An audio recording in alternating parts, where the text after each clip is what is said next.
Live from Television Park in high definition, the station you count on. This is WJBF News Channel 6 at 5. What to do if disaster strikes. I'm Brad Means. And I'm Jenny Montgomery. Coverage you can count on begins with an Augusta family left devastated by a massive fire. Tonight they are picking up the pieces as fire investigators search for a cause. WJBF News Channel 6's Dee Griffin was at that fire today. She is live in the newsroom now with the latest. Well, Jenny, imagine leaving for work and hours later getting a call that your beloved home is engulfed in flames. Well, that's what happened to the family who has called Kelly Street home for more than 40 years. While the fire is heartbreaking for the family, it also serves as a reminder that intense fire and these hot temperatures make for a dangerous combination. It took fire only a few minutes to destroy memories made in this house over the span of 45 years. My mother's had it since like 1968 to 1969, something like that. She raised my sister and I in there, so a lot of memories. Neighbors spotted the flames pouring out of the roof. Meanwhile, plumes of dark smoke could be seen streaming to the sky from miles away.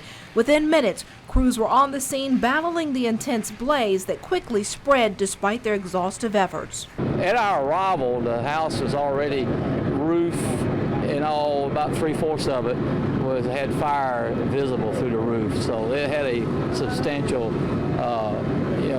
advance on us getting here. Soon after arriving, the intense heat from the flames, rising outside temperatures paired with heavy protective clothing proved to be more than one firefighter could handle. He was treated for exhaustion as a precaution. Protective clothing can become your enemy.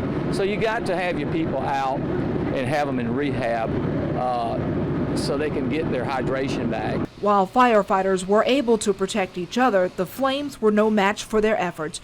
The fire took the family's home, but fortunately spared the homeowner's life. That was just a blessing from God that she's safe and nobody was injured. So at this point, that matters more than anything else. Investigators are still working to determine what exactly sparked the flames. Brad.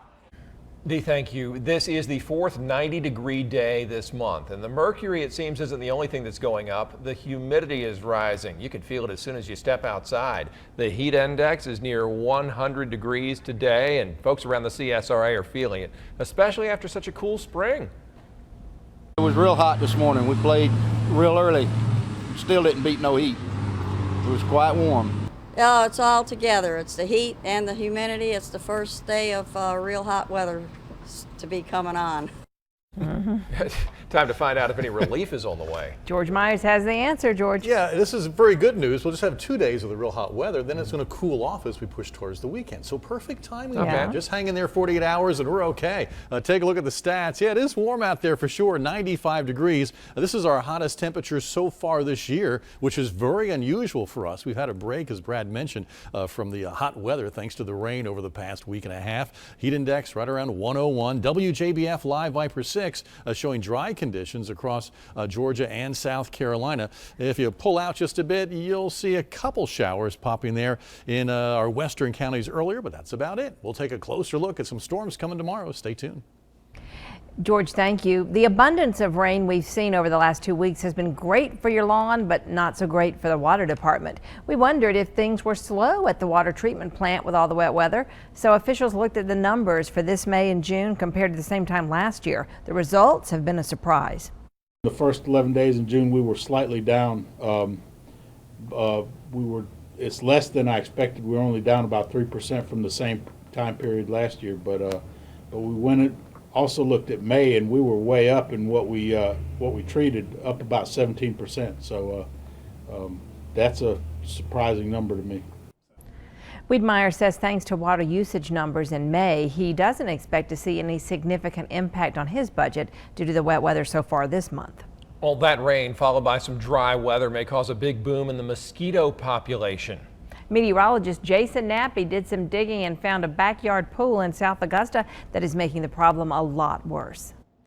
Today I got exclusive access to a pool in violation of a health code. This season, this one pool could spawn close to 1 million mosquitoes, some of which could carry the deadly West Nile. A bad swimming pool, 20 by 40 foot in a season, can produce 750,000 mosquitoes. No, this is not a forest. It's someone's backyard pool. It's so bad here, trees shooting high in the air are growing in the water. It's no longer a place for kids to play. It's now a breeding ground for killer mosquitoes. And when you stop and think about 750,000 mosquitoes coming out of one swimming pool in a 5 to 6 month period, that's a serious situation. After last year's deadly West Nile outbreak across the CSRA, health department investigators are concerned this bad pool is a breeding ground. West Nile is always a threat. Last year we had 3 cases in Richmond County, 3 cases in Columbia County. We had 5 cases in Aiken County with 1 death. With the heavy rain lately, one CSRA mosquito expert sees the problem only getting worse very soon. What it'll do is it'll break dormancy on the eggs for the mosquitoes, the mosquito eggs, and breaks them into other life cycles. And they'll start to emerge as adults, and it should push a lot of mosquitoes. Mosquito numbers from this unmaintained pool could hit up to 750,000 and fly 2 to 3 miles from here. If one of those mosquitoes has West Nile, it can be worse than just a bite. It could be life-threatening. West Nile is an encephalitis. Okay, it's caused by a mosquito bite. That can leave you with severe arthritic problems later on. It can go into encephalitis, which is swelling of the spinal cord in the brain, and it can really cause some serious situations. I will continue to follow up with the health department about bad pools in the CSRA. The case with this pool has been turned over to the marshal's office, and when the owner is found, he or she could face a steep fine and even jail time if the problem isn't taken care of. If you know of a pool that needs to be checked for a health violation, call your county health department. Brad? Jason, thanks. Richmond County school leaders still in a big budget battle. In fact, during last night's meeting, administrators talked a lot about ways to make up for a $23 million deficit. That could include cutting 135 jobs from the teaching staff, parapros, and even custodians. Now, there was also talk of adding 2 human resources positions and a $78,000 computer program to help with hiring. I can't see voting for the budget, adding 3 positions and adding a software program when we're looking at laying off people. I can't, to me, I can't do that in good faith. The board is set to talk about the budget again at next Tuesday's meeting, and you can count on News Channel 6 to tell you what happens then.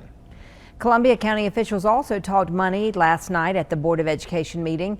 The board approved a $1 million increase to fix a $4.6 million shortfall. There will be 3 public hearings on the matter next month before the change officially passes. Aiken County residents weighed in on their school district's possible $2 million shortfall. School board members agreed to raise their operations tax by 3.3 mils earlier this month. The board is expected to vote on the budget issue on Tuesday, June 25th. That white powder that was in several Aiken County mailboxes turned out to be just fire extinguisher residue. Aiken public safety officers say the powder was in a couple of mailboxes Tuesday afternoon, and with the recent mailing of ricin-laced letters to President Barack Obama and New York Mayor Michael Bloomberg, Aiken authorities decided to call SLED and the FBI for help. Waynesboro now, where police say the former Sardis police officer they killed on Monday may have burglarized at least 1 home in the city last weekend. Check that. It was all in Sardis. Authorities say a woman saw 34-year-old Dwayne Burke enter her Jones Avenue home and spray her dog with something. Burke, again now, shot and killed earlier this week in Sardis after a break-in at the Sardis Police Department. The GBI is investigating that one. Augusta's new trash service continues to generate hundreds of complaints. The city's 311 line information line is getting about 1,300 calls a day, mostly about missed pickups. About half of those calls are from customers asking for a recycling container. Before once-a-week service, the city got 10 to 15 calls a month for a recycling bin, but now the calls are running 10 times that many per day. Right now, we're still filtering through the calls right now. We're averaging between 150 to 160 calls coming in a day. But with the 3-man crew, we're doing about maybe, between 50 to 60 per crew. So we're trying to catch up right now. We're working hard. Demand, is this a huge demand? It's a very huge demand. A private contractor is also delivering extra trash bins to customers who are requesting more service. Customers say it takes about a week to get the extra can delivered after making the call.